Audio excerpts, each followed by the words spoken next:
हार्दिक पटेले सत्तावार जाहेरात કરી દીધી છે। પાસ નેતા હાર્દિક પટેલ કોંગ્રેસમાં જોડાશે। 12 માર્ચે રાહુલ ગાંધીની હાજરીમાં કોંગ્રેસમાં જોડાશે।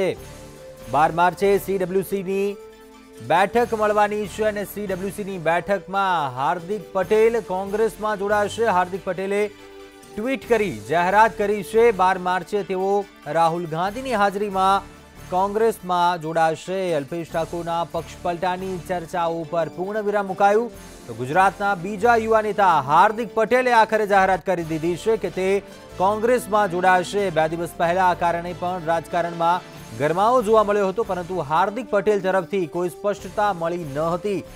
તો આજે હાર્દિક પટેલે ખુદ ટ્વીટ કરી આ વાતની જાહેરાત કરી છે કે 12 માર્ચે રાહુલ ગાંધીની ઉપસ્થિતિમાં તે કોંગ્રેસમાં જોડાશે।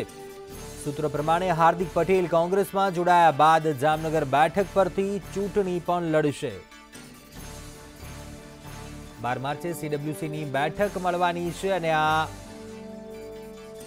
बैठक दरमियान हार्दिक पटेल जे कांग्रेस में जोड़ाशे।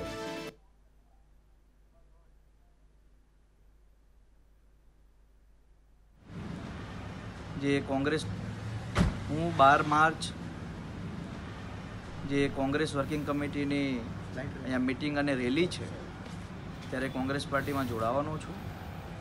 કોંગ્રેસ પાર્ટીના ઇતિહાસને સમજીને જાણીને લોકોના હિત માટે, લોકોને ન્યાય અપાવવા માટે, યુવાનોને ખેડૂતો માટે કામ કરવા માટે 12 તારીખે રાહુલ ગાંધી અને સિનિયર કોંગ્રેસી નેતાઓની હાજરીમાં કોંગ્રેસમાં સામેલ થઈશ।